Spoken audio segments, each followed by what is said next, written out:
Welcome to the What's Your Ceiling podcast. We're your hosts, Monte Wyatt and Paul Szynski. Wherever you are in life, there is a higher ceiling. This podcast is how you become aware of it and how to take action to push through it.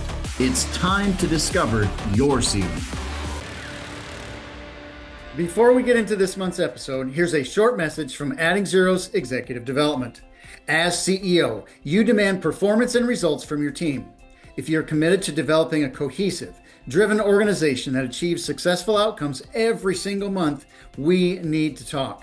It's time to see how organizational and executive development from Adding Zeros can help. We focus on strategic planning, executive coaching, team alignment and engagement, organizational culture, and clarity of implementation. Contact Monte Wyatt by booking an appointment at www.addZerosNow.com. That's ADDZEROSNOW.com, AddZerosNow.com. If you're ready, now is the time. I have a few coaching spots available for 2025. Lock in your team today. Now let's begin today's episode. Welcome to the What's Your Ceiling podcast, where we talk about your health, your family, your business. I'm your host, Monte Wyatt. If you're a CEO, business owner, or executive, then this is the show for you. We call our audience the achiever because you're always striving for the next level. We are in for a treat today. We have a rock band frontman and serial entrepreneur with us. Tom Dunkel is a battle-tested entrepreneur with nearly 30 years of experience building, scaling, and failing in business.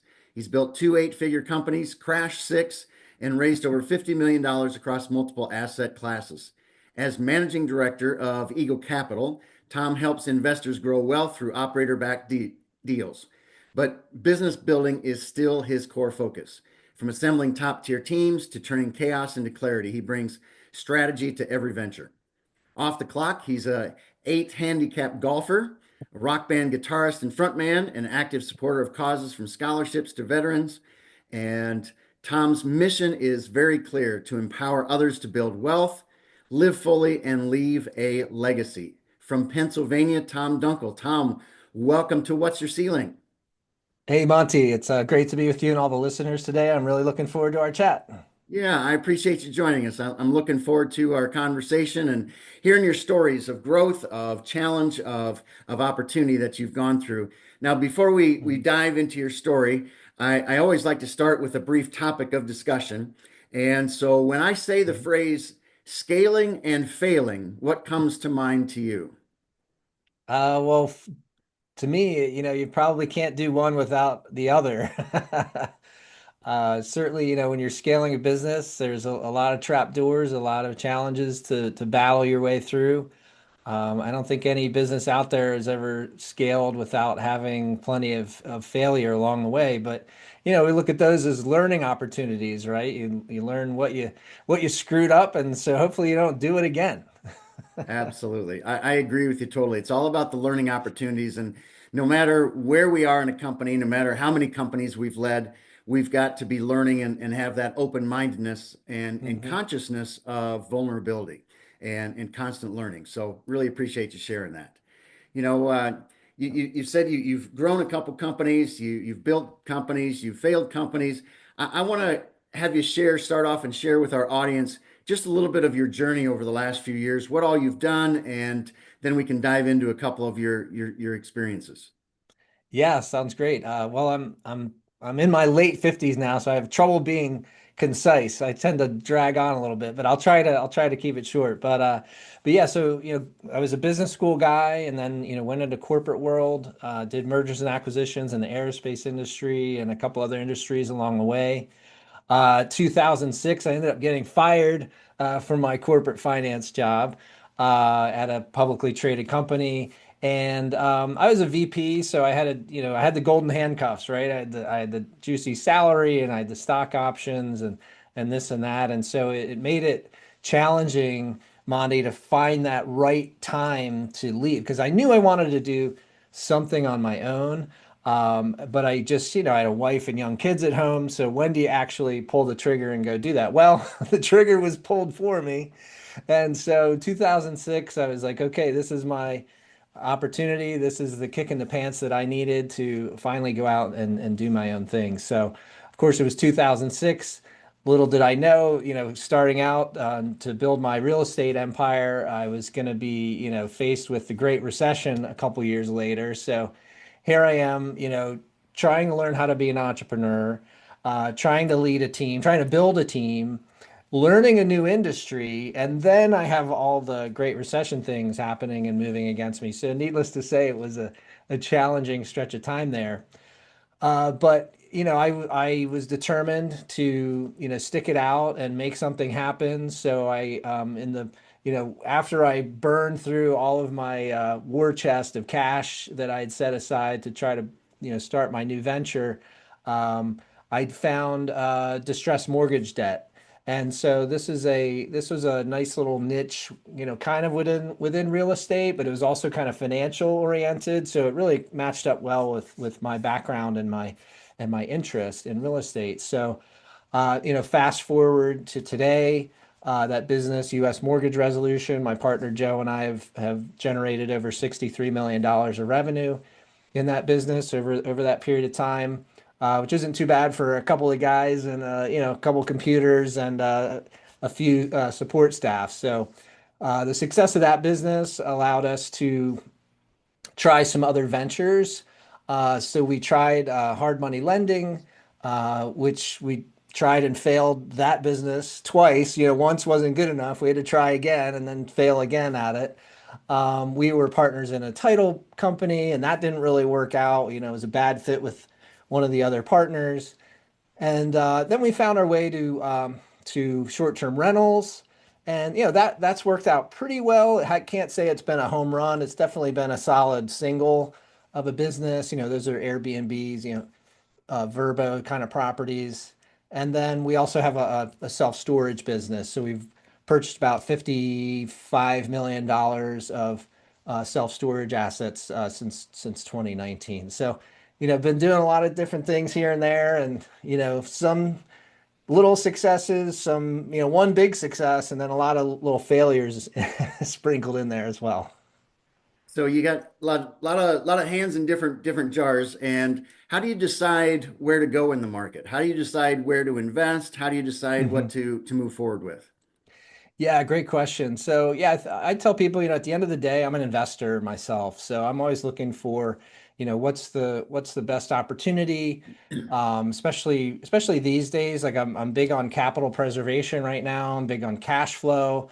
I'm kind of less interested these days in growth, the big hockey sticks and that sort of thing. I'm not really paying much attention to those. I'd just as soon, find a good solid operator, maybe in multifamily apartments or maybe in mobile home parks or something like that where there's a high cash flow, and I can just clip my coupons and be a passive investor in those kinds of things. But I definitely look at demographic trends.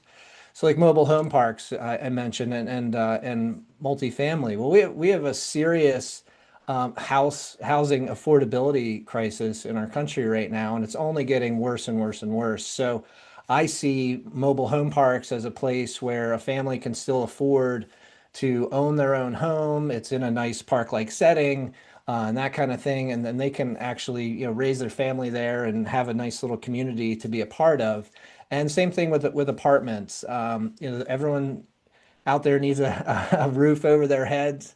And so I think as this trend continues, and the appreciation of home prices continues to outpace the rise in earnings for families and income for families, that problem is still going to be there, and it's only going to get worse. So I think the future there's going to be a lot more people renting than actually buying, at least for the foreseeable future. So that's certainly one area. Yeah, I look for those macro types of trends. And so that's one that I'm taking advantage of right now, Monte. Oh, very good. Very good. We talk about in what you're seeing, how you've grown and how you've learned through different challenges. When Mhm. you went from the corporate job to starting your own gig, how did you have to change in your mentality? How did you have to learn in your own mindset in that new role that you had? Yeah, I have to say, that was pretty brutal. And I tell people that I probably had the worst upbringing possible for to be an entrepreneur because I had two loving parents in a beautiful suburban home setting. You know, I went to great schools and all this thing. 'Cause the entrepreneurs that I've met along my journey, Monty, you know, a lot of them have, you know, been serious drug addicts and they lived in their car and they came from broken families, and so they had all of this adversity like early on in their careers, early on in their lives. And so when it came to like doing business, they were like, ah, this is this is easy. I can battle through this. But you know, having the upbringing that I had, I didn't really run into any diversity seriously until until that Great Recession. So I had to get my skin thick really quick.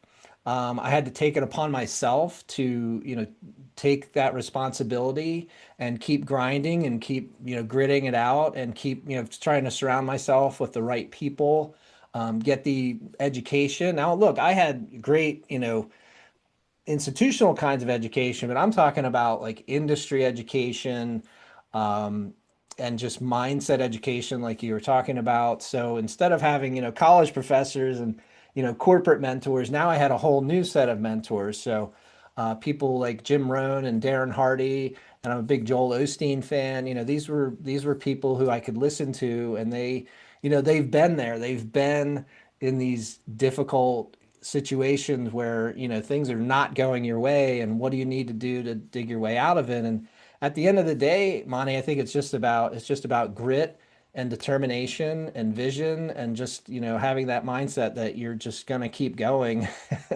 until you croak. That keep going is a tough thing. You got Hmm. challenges every day, you got new challenges, you've got obstacles, and Hmm. and I loved how you said it, grit and determination. Hmm. And it's waking up every morning knowing what you want to build. So, Right. did you know what you wanted to build when you started, or did that evolve over time? Oh, it's absolutely evolved, and I think clarity comes from actually getting in and doing something, right? You can sit and you can go on a corporate retreat and sit in a room and do a big business plan, for the next 3 years, but until you're actually out in the world and you're doing it, I think it's really hard to really get super uh, clear about what things are going to look like, because especially these days, right? I mean, our environment is very, very dynamic. We're in this information age where things are just moving so quickly. It wasn't that long ago, when the internet came out, and now all of a sudden, we've got, crypto and blockchains, and we have artificial intelligence that's coming in and disrupting all kinds of industries that people probably thought were safe, right? Like how about attorneys, right? Attorneys are now finding themselves like, geez, uh, Chat GPT can review legal contracts just as well, if not better than I can. So, so there's these disruptive forces out there that just people need to be really, really aware of. And so I think you constantly have to keep those things in mind and just be agile and be able to shift and move, so that you can adapt and overcome. Absolutely. I'd love to have you share a story of one of your failures that you overcame. And we Sure. call the show "What's Your Ceiling?" because we all hit a ceiling and we have to break through it. We have to make changes. We have to grow. We have Hmm. to learn. We have to do things differently. And I'd love Hmm. to hear what kind of challenge that you faced and then how you broke through that ceiling.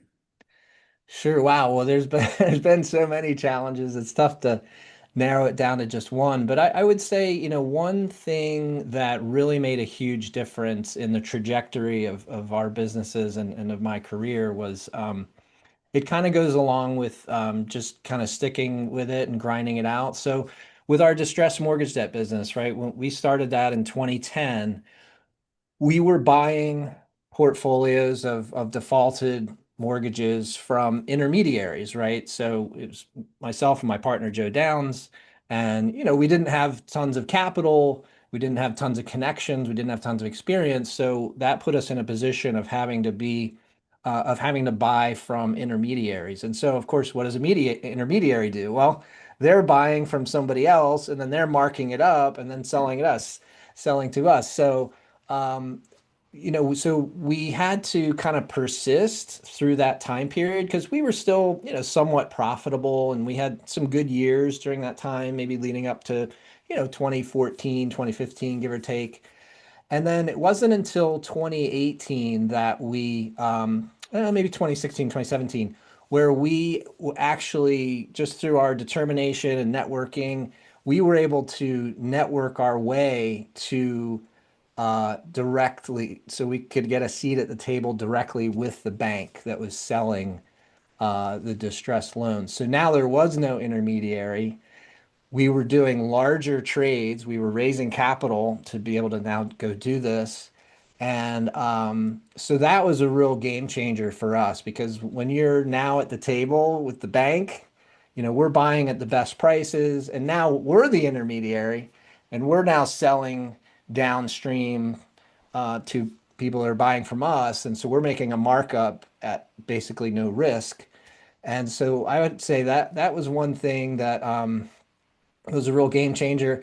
And I, I tell people that, yeah, we were an 8 year overnight success story because when we did finally get to the table directly with the bank, that really, like I said, changed the trajectory of our business and really made a difference for us in our lives. So, but it took us 8 years to get there, and then all of a sudden, people are like, "Oh wow, USMR, you guys really came on the scene." It's like, well, we've been grinding it out, hardly making any money for the last 8 years. So, here we are. So.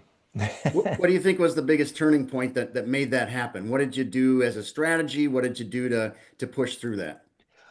Yeah, uh, I would say a couple things. Number one, we built the company to that point to be a counterparty that would be worthy of sitting at the table directly with the bank. So by that I mean like we had the systems in place. We had the compliance, right? Banks are big on compliance.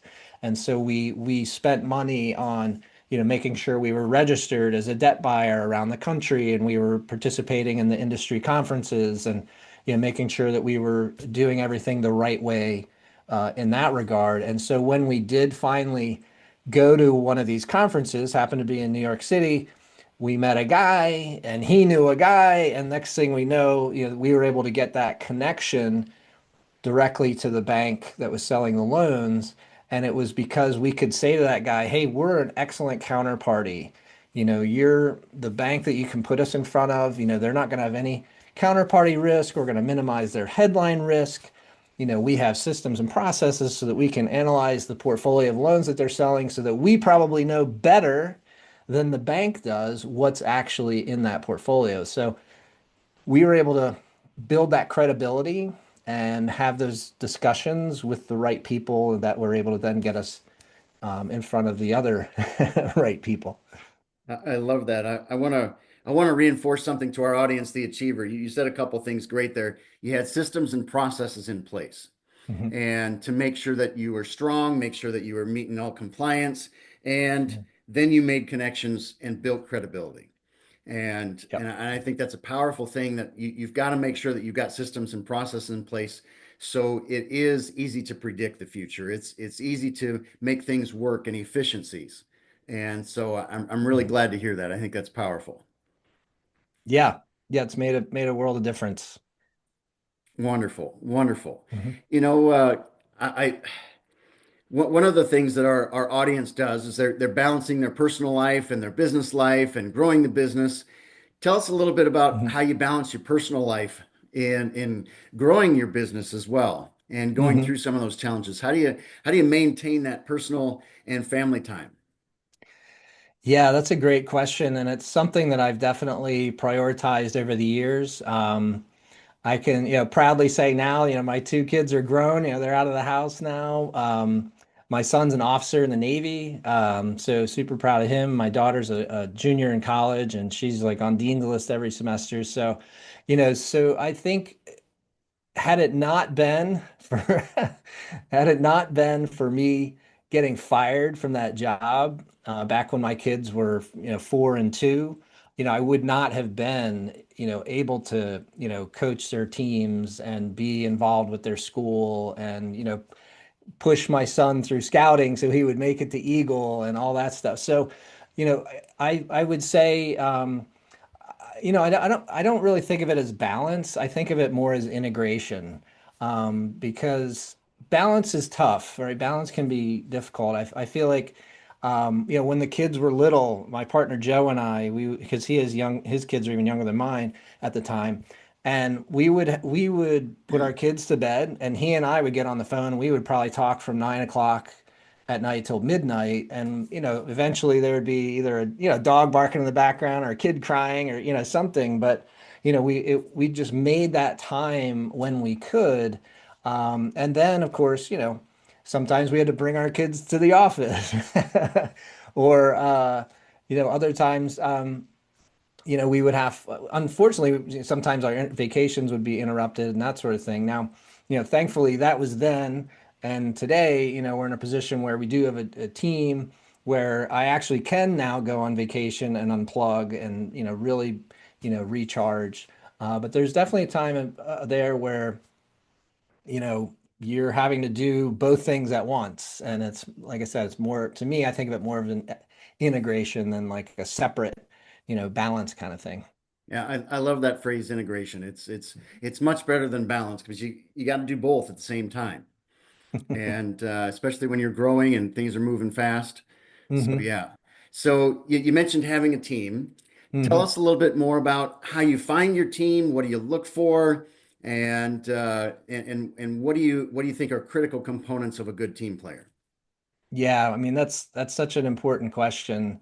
And I've certainly, I mean, as far as failures go, we've certainly made plenty of bad hires along the way, but I am a fan of, the slow to hire, quick to fire. Although, that mantra works in theory, but sometimes in practice, it's kind of tough to pull off. So for example, we had a person on our team who, we kind of knew wasn't going to be like a long-term thing.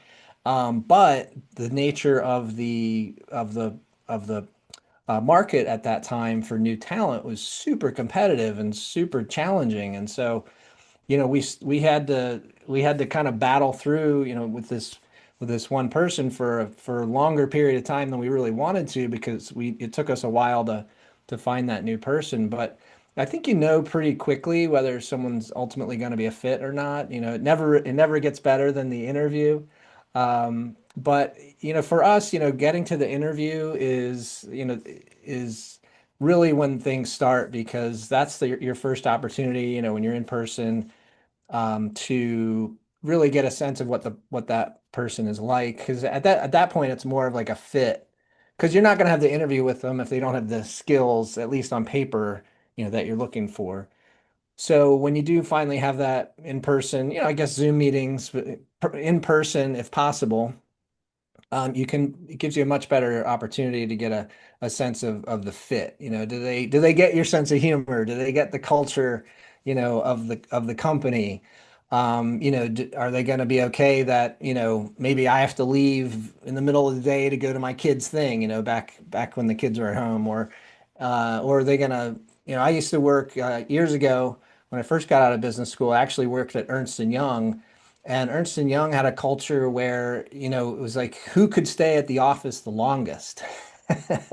So that was not conducive to, kind of my way of thinking. So, we have a kind of culture here it's small, it's entrepreneurial, it's, hey, we got to get the work done, no matter what. But you know what? After the work's done, then we'll go have some fun. We oftentimes will have not only our, holiday party at the end of the year, but we'll have like a, Christmas in July kind of mid-year holiday party, just, to, kind of break things up and try to have some fun. But, hiring is super important. And it's another thing that I struggled with, is, they say you gotta hire ahead of the need to hire. And I find that to be challenging personally, because you also have budget to consider in that scenario.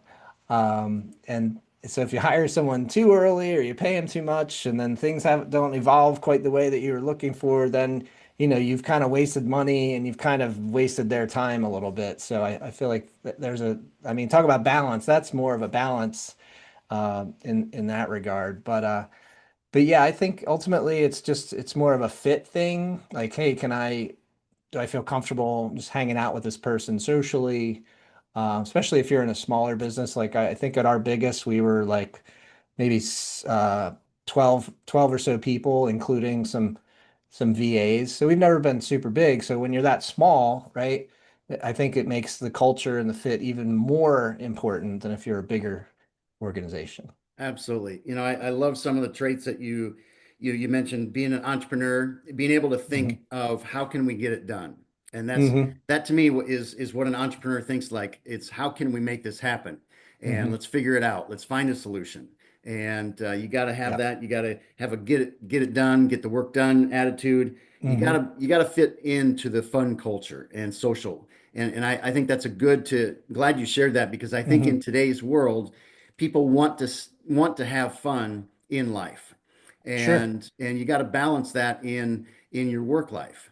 And if we as an Hmm. employer don't provide some of that, they're going to find someone who does. And so I think that's a good trait to be looking for as well. So I'm glad that you shared that.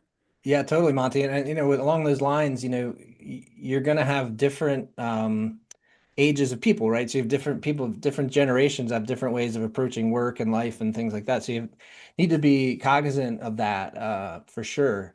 And I think um, to really instill that, I think it's important when you're interviewing, right? You don't just interview just with me, right? You gotta everybody, they gotta interview with as many people on the team as possible, so they hear it from all angles and perspectives, kind of what the company's all about, and then the candidate can sort of make a better and more informed decision about what's happening and what they think they can achieve and where they can go.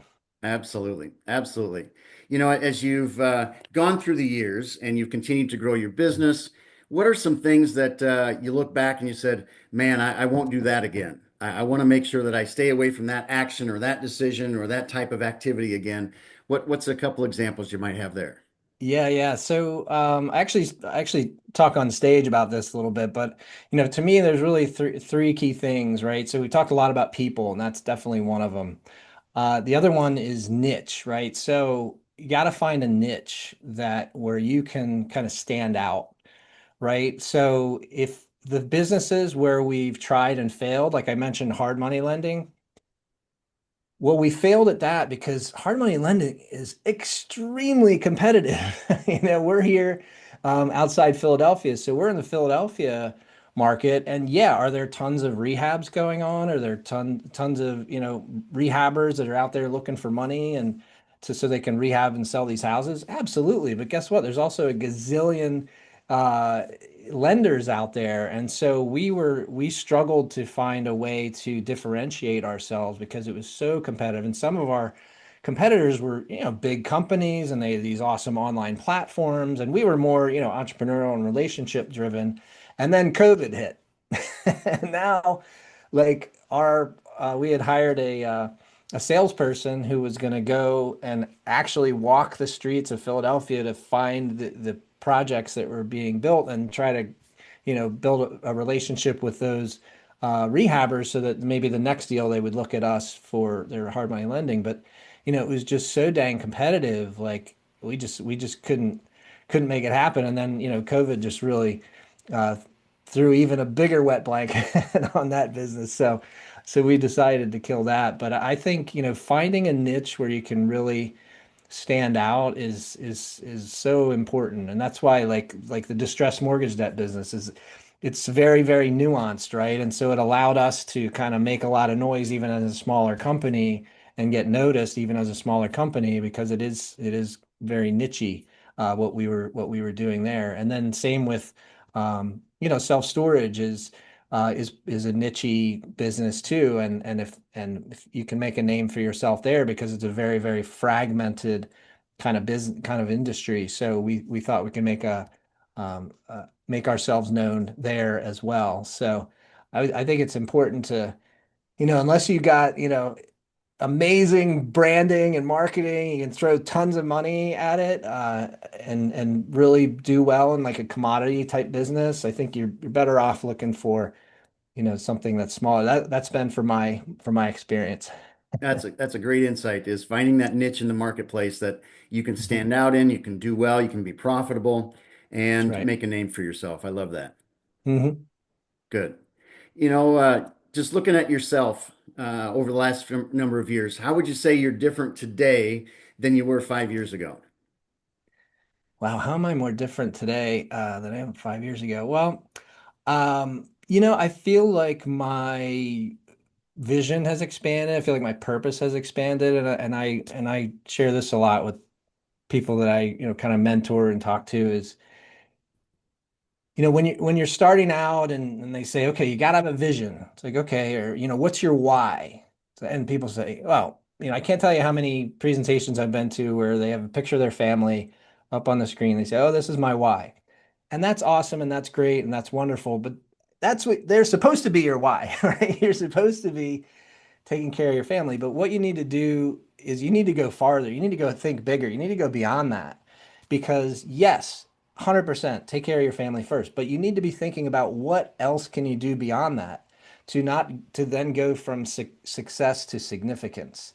And so what I've done the last 5 years is I've been spending a lot more of my time, mentoring young entrepreneurs. I'm in a program where I'm mentoring college students who are in business, and trying to help them chart their next course. I was able to start a scholarship at my business school to help fund these scholarships, fund the tuition for these young future entrepreneurs coming out of a MBA school, right? And then I'm a big fan, as you mentioned in the opening. I'm a big fan of veterans, and Tunnels to Towers is an amazing organization that really takes great care of our veterans. They're looking to end homelessness for veterans, and they also do mortgage-free homes for families who have lost a loved one who's a first responder or in the military. So, I'm starting to think bigger about that kind of impact, that kind of significance, because thankfully I was able to take care of my family. Right, the kids are graduated college and with no debt and all that, and we've got the homes and that sort of thing. So that's all fine and good. But I think, you got to think bigger than that. You got to go beyond that. You got to, push through the ceiling, right? Make, try to impact as many lives as you can. I want to reinforce that to our audience because I think that phrase success to significance is powerful.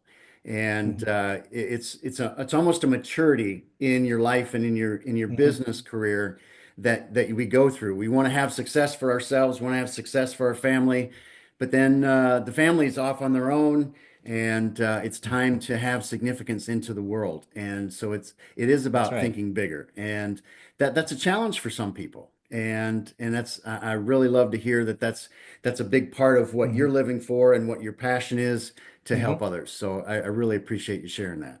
Yeah, I was at a real estate investor event. This is probably 20 years ago now, and I remember there was a guy up on the stage. He was the speaker for that night, and he was saying how it was the responsibility of everyone in that room, because we were there. We're already in a mindset of wanting to build our real estate businesses and being entrepreneurial, and he was challenging all of us. He said, you're here. You got to learn how to make money, and once you learn how to make money, then you can give it all away, because now then you can go back and you can earn more money. But what you should be doing is earning more money so you can give it all away. And of course, take care of yourself, take care of your family, but then go for that significance. So I remember him I remember him saying that, and it really caught me off guard. I was like, wow, I don't think I've ever heard like an entrepreneur, one of these speaker guru type guys in the front of the room really talking that way. And so it really made an impression in my head all those years ago. Oh, that's fantastic. Yep. You mentioned a couple people that you learned from, Jim Rohn, Darren Hardy. Mhm. Anybody else that you've had as mentors that you think have been helpful along your journey? Sure. Well, I'm a Joel Osteen fan. I didn't really come from a religious household, but I find him to be really inspiring, and I learn a lot from him. I'm in a mastermind right now with Hunter Thompson. He's a great guy on the kind of the real estate and capital raising world. And I'm also in an AI mastermind, artificial intelligence mastermind, with a guy named Peter Swain, who is just one of the smartest people I think I've ever met in my life. He actually dropped out of high school so he could start building websites. And then, fast forward a few years after that, he's on the phone with a guy named Steve, and he learns, they were talking about building apps. And he learns after the call that was Steve Jobs, what he was on the phone with, talking about building early apps and stuff. So anyway, so he's a super sharp guy, and just with this, with the way the world is changing so quickly with AI, I'm glad to be a part of his group where I'm, trying to learn and keep up. Oh, that's fantastic. Yeah. If there was one tip that you'd have for our audience as they're growing their businesses, what would be that one tip that you'd have for them? I would say, when you're in those really difficult times, when things are not going your way, be grateful for that, because you've put yourself in a position where, a lot of people would quit, and you're not gonna quit. When you want things to be hard, because when things are hard, that's gonna filter out a lot of the people that, maybe, shouldn't be there. And then you're going to be in a much, much better, stronger position in the future. So I just say, stay gritty, stay agile, and stay, positive, lean on guys like Joel Osteen or whoever that, can be, help to inspire you and keep you focused on the right things when you're in those tough times, which it's 100% chance that you're going to have something bad happen. So just, be prepared for it. We all go through those roller coasters of life and in a Yeah. business. So I love that be grateful for the tough times and keep pushing through. So that's great. Hmm. One of the last questions I always like to ask our guests is, what do you want to be known for? So as you think about your life, as you look backwards, what do you want to be known for? Oh, wow. I think the serious answer is, I'd like to be known as the guy who really cared about lifting up others and was free and open and happy to share, all the stuff that he's learned over the years. On the sillier side, I would say, I'd like to be known as the guy who's got a pretty good voice and has the front is a pretty good front man for his rock and roll cover band. I love it. What's your favorite song to sing? We play China Grove from the Doobie Brothers, and I really like singing that one. Oh, that's fantastic. I'd love to hear it. That's great. Yeah, Yeah, it's a lot of fun. I'm a rock and roll guy too, even though I don't have the hair. I love the Okay. rock and roll. Yeah.